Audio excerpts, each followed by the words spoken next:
जय श्री कृष्ण समस्त को प्रणाम। आज मु बहुत भल वीडियो आनी मु प्रत्येक दिन भागवत गीता पढ़े आ भागवत गीता भी वीडियो भी अपलोड करे। एमती मु पढ़ुली छुआ मान बहुत बढ़िया माने लिखाई मुझे देखिली। तापर छुआ मैंने जदि पढ़ुं भागवत गीता कौन प्रभाव पड़े थे कौन सफलता दे थाए से मुझे जानिली देखिली। से वीडियो पर मुझे चाहिए समस्ते माँ माने छुआ मान को प्रत्येक दिन निज संतान को भगवत गीता पढ़ा कहतु शुणा कहतु। प्रत्येक दिन गोटे गोटे श्लोक पढ़ा कहतु। यहाँ पढ़ा द्वारा भगवत ज्ञान तो विकास होता है द्वारा स्पीच करेक्शन होता है। ये प्रत्येक दिन श्लोक पढ़ुं ताहले लेफ्ट ब्रेन राइट ब्रेन विकास होता है। लेफ्ट ब्रेन लॉजिक और right brain music head and heart यहाँ तक बैलेंस होता है संगीत होता है।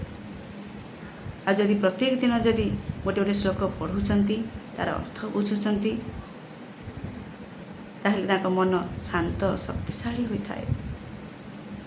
भय राग चिंता कमिबारे साहाय्य करता है। आत्मविश्वास सकारात्मक चिंता बढ़ी थाए। गुरुजन मान को भल पाइबा आदर करने बढ़ी थाए। यहाँ करवा ध्यान आ एकाग्रता बढ़ी थाए। आ पाठ पढ़ार भी ध्यान लगी थाए। जदि कौन छुआ एग्जाम रे माने परीक्षा तक भय कर डर कहतु कर्म कर चल चिंता कर नहीं कर्म कर फलर चिंता कर नहीं।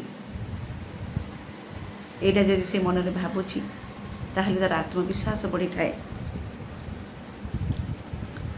यही शिक्षा ताको आत्मविश्वास दे थाए। कहीं आमर भगवत गीतार द्वितीय अध्याय सांख्य योगर श्लोक 47 मैं 47 लिखाई कर्मण्ये बाधिकारस्ते माँ फलेषु कदाचित्। कर्म कर चल फलर आशा करनी। जदि गोटे छुआ मन दे पाठ पढ़ुची मु फास्ट हेबी कि नहीं ता मन जो भय डर होची अत्यक भय चिंता करने प्रति ध्यान दे से पाठ पढ़े ध्यान देवा उचित। यह हूँ गीतार सार। तुम जदि पाठ पढ़ुच